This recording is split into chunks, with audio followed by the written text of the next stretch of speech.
दिल्ली में समन और नोटिस पर संग्राम।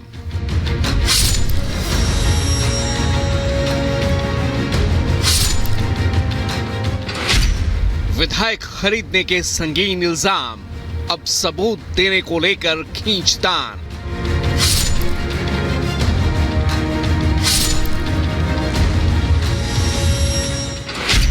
पहले दारू घोटाले पर घिरी सरकार, अब जोड़ तोड़ के आरोपों पर तकरार।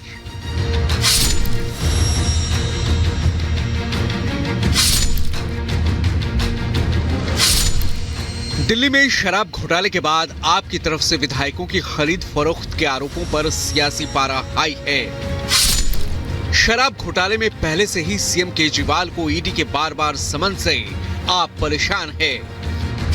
इस बीच उसकी तरफ से बीजेपी पर अपने विधायकों को खरीदने के गंभीर आरोपों पर भी अब आप घिरती नजर आ रही है। आपके आरोपों को लेकर बीजेपी की शिकायत पर दिल्ली पुलिस लगातार एक्शन मोड में है, जिसके तहत शनिवार को सीएम केजरीवाल के बाद रविवार को क्राइम ब्रांच की टीम ने दिल्ली सरकार में मंत्री आतिशी को नोटिस दिया। क्राइम ब्रांच ने सीएम केजरीवाल और आतिशी से विधायकों के खरीद फरोख्त के आरोपों पर आज तक अपना जवाब मांगा है। इस बीच क्राइम ब्रांच की तरफ से नोटिस मिलने के बाद आतिशी ने प्रेस कॉन्फ्रेंस की, जिसमें उन्होंने विधायकों की खरीद फरोख्त के आरोपों पर क्राइम ब्रांच की भूमिका पर सवाल खड़े करते हुए बीजेपी पर निशाना साधा। वैसे तो जो बेचारे क्राइम ब्रांच के अफसर आए, हमें उन बेचारों पे की दया ही आती है। दया इसलिए आती है कि जब पुलिस में आए होंगे, प्रमोशन के बाद इंस्पेक्टर बने होंगे, एसीपी बने होंगे, तो तब सोचा होगा कि पुलिस में आके देश की सेवा करेंगे। लेकिन आज उन बेचारों को टीवी की एक प्राइम टाइम नौटंकी बना के छोड़ दिया है उनके राजनीतिक आकाओं ने। वहीं क्राइम ब्रांच के नोटिस पर भी आतिशी ने सवाल उठाए। आज सुबह भी मेरे घर आकर भी 2-3 घंटे की नौटंकी के बाद एक ये नोटिस देके गए। अब ये नोटिस भी मजेदार है। ये नोटिस ना तो एफआईआर है, ना ये किसी प्रकार का समन्स है, ना इसमें आईपीसी की कोई धारा, ना इसमें सीआरपीसी की कोई धारा, ना इसमें पीएमएलए की कोई धारा, ना इसमें प्रिवेंशन ऑफ करप्शन एक्ट की कोई धारा। तो कुल मिला के क्राइम ब्रांच 48 घंटे की नौटंकी के बाद मुख्यमंत्री अरविंद केजरीवाल जी और मुझे एक एक चिट्ठी देके चला गया।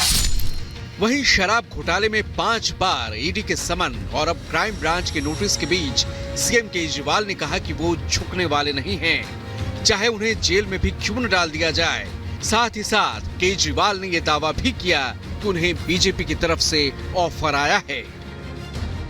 सारी एजेंसी छोड़ दी, केजरीवाल के पीछे, संजय सिंह के पीछे, मनीष सिसोदिया के पीछे, सतिंदर जैन, इन्होंने सारे षड्यंत्र रच लिए, लेकिन हमको झुका नहीं पाए। हमने कहा काम तो चलेगा, काम तो करते रहेंगे हम लोग। ये कहते हैं बीजेपी में आ जाओ, हम छोड़ देंगे। मैंने कहा बिल्कुल नहीं आऊंगा बीजेपी में, कतई नहीं आऊंगा बीजेपी में। क्यों आ जाए बीजेपी में? नहीं आते बीजेपी में। बीजेपी में चले जाओ तो सारे खून माफ सब। शराब घोटाले की जांच के बीच सीएम केजरीवाल की तरफ से विधायकों की खरीद फरोख्त के आरोपों और उस पर क्राइम ब्रांच के नोटिस पर आपकी पैंतरेबाजी पर बीजेपी ने जोरदार प्रहार किया है। अरविंद केजरीवाल है, वो झूठ बोलने में माहिर हैं और हमेशा झूठ बोलते हैं, फिर बाद में माफी मांगते हैं। इसलिए उनके इस झूठ पर हमने शिकायत की है, जिस पे उनसे जांच एजेंसी या कानून अपना काम कर रहा है। या तो वो जवाब दे, अन्यथा तथ्य सामने रखे। लेकिन जांच एजेंसी अपना काम कर रही है, जवाब तो उन्हें देना ही पड़ेगा। ना कोई खरीदने वाला था, ना कोई बिकने वाला था। ईडी से ध्यान हटाने के लिए ये एक अडंबर रचा गया था, एक जंजाल रचा गया था, जिसके अंदर आतिशी जी और अरविंद केजरीवाल जी खुद ही फंस गए हैं। अब क्राइम ब्रांच से डरते भाग रहे हैं कि हमारे पास तो सबूत नहीं है। अब एमएलए को फोन कर रहे हैं, मुझे पता लगा कि तुम कह देना मुझे फोन आया था। एमएलए कह रहे हम ना कहेंगे, ना हमें फोन आया, ना हम मानेंगे, हम नहीं फंसेंगे तुम्हारे काम में। अब बेचारे इतने डरे फिर रहे हैं, घर छोड़ छोड़ के भाग रहे हैं। पर आतिशी जी जवाब तो देना पड़ेगा। झूठ बोला है तो उसका जवाब तो देना पड़ेगा, चाहे वो आतिशी हो, चाहे वो अरविंद केजरीवाल हो। अब नहीं चलने वाला कि आप आरोप लगाओ और भाग जाओ। आपने अगर आरोप लगाए हैं तो सबूत तो देने पड़ेंगे, ये बात तय है। साफ है कि राजधानी में शराब घोटाला और विधायकों की खरीद फरोख्त को लेकर सियासत बदस्तूर जारी है। ऐसे में देखना दिलचस्प होगा कि क्राइम ब्रांच के नोटिस पर आप नेताओं की तरफ से आज क्या जवाब आता है। Bureau report, Republic Bharat.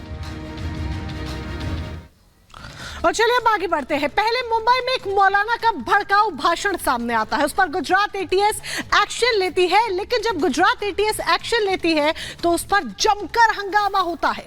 आखिर क्या है ये पूरा मामला, पूरा विवाद, तो इस रिपोर्ट के जरिए समझिए।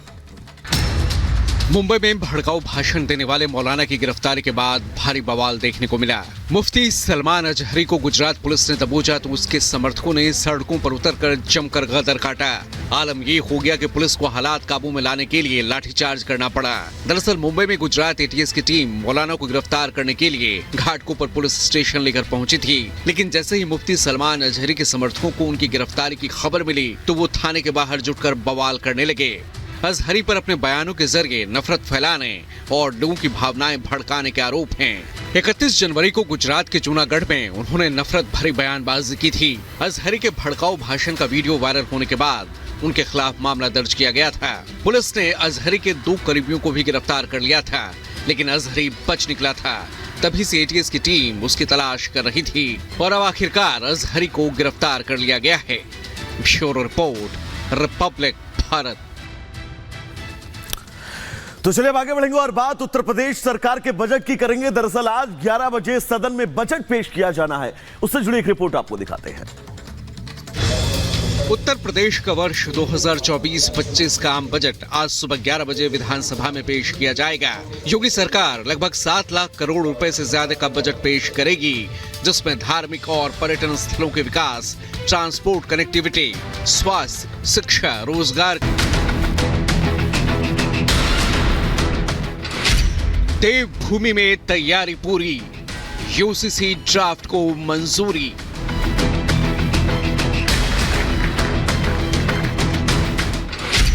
धामी सरकार के एक्शन, विरोधियों में बढ़ी टेंशन। यूसीसी को, समान नागरिक संहिता को विधेयक के रूप में लाने का प्रस्ताव मंत्रिमंडल में पारित हो गया है। उत्तराखंड को टोकनिज्म के लिए, प्रतीकात्मकता के लिए उपयोग में लाए। साजिद रशीदी ने डराया, मुसलमानों को भड़काया। जितने भी हिंदुस्तान में धर्म और पंथ हैं, उन तमाम को ये कहीं ना कहीं अटैक करेगा।